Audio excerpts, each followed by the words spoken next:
Good day, Sir Robert Solis. This is my short video representation and my name is Mark Angelo Di Mumata.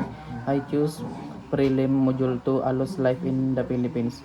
At the age of 5, Alos began working as a herd boy. Such as age, he could not have herded cows or carabaos but possibly goats and sheep. The age of 13, he went to Baguio to try his luck in looking for a job after so much hardship. Finally found a job offered by Miss Mary Strandon, who had him push her wheelbarrow. Carlos Bulusan learned early to work for his family so that they could learn living every day, and because of his perseverance, Miss Mary Strandon had him wheelbarrow push while we had him job to take care of ourselves and work honorably so such we can achieve what do we want to achieve in our life. And midterm module 6 Alos mainstream success.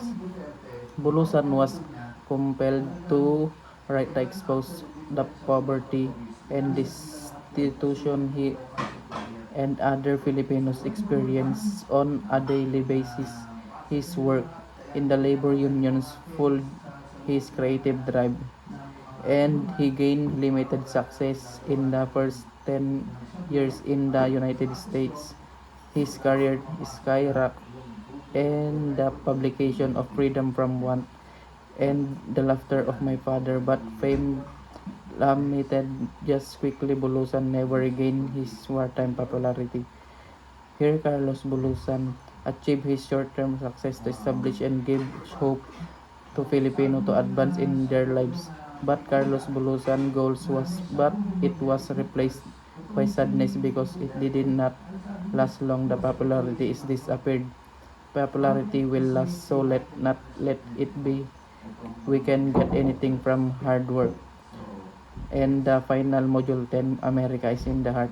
Like in the other young men of his generation, by getting on boat bound for the United States, he once thought he was leaving behind a past held little to hope better future, and within expectation in his life dramatically improved due to the vision of America.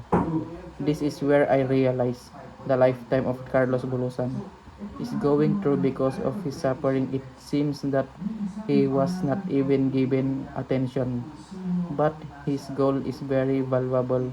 And if I am the generation, I will do everything I can to improve every citizen Filipino who rise more in their lives, as that no one suffers or has more difficulty in their our own lives. Thank you po, sir.